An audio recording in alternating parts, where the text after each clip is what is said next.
High, welcome to my series. কী করবো বুঝতে পারছি না। এপিসোড 11। কথায় আছে না যে man proposed and god disposed. আমার বাবার মুখে শুনতাম কথাটা। যাওয়ার কথা ছিল আমার আর মায়ের একটু কলেজ স্ট্রিট, হাতিবাগান, বাগবাজার এইসব জায়গায়, কিন্তু সেগুড়ে বালি।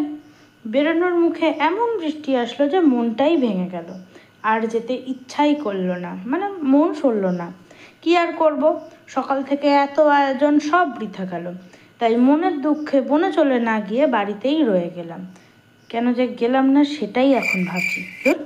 তারপর খাওয়া দাওয়া করে সরীসৃপের মতন খানিকক্ষণ পড়তে পড়তে ঘুমিয়ে পড়লাম। ঘুম থেকে উঠে পেয়েছিল খিদে, তাই আবার এক থালা ডালিয়া প্রায় অয়েল ফ্রি তরকারি দিয়ে খেয়ে ভাবছিলাম কি করা যায়। মনে পড়লো ফ্রিজে দোমালা নারকেল আছে, সেইগুলো বার করে শরীরের সবটুকু শক্তি লাগিয়ে নারকেলের মালার থেকে নারকেলকে ছিনিয়ে নিয়ে নিজের কাজে কৃতকার্য হওয়ার আনন্দে নিজেকেই পুরস্কৃত করলাম। তারপর ঘাঁটা নারকেল আর আমার কপালের মতন ফাটা দুধ, ছানা দিয়ে মিশিয়ে তাতে চিনি দিয়ে আমুল দুধ দিয়ে ঘুট ঘুট ঘুটাং করে কড়া করে পাক দিয়ে নিয়েছি। এবার যারা আমার মতন ঠাকুমা টাইপের লোক তারা বুঝবে যে কতটা পাক হলে সন্দেশ ঠিকঠাক হবে। তবে পাপাকিপাড়িদের কথা আমি বলতে পারছি না।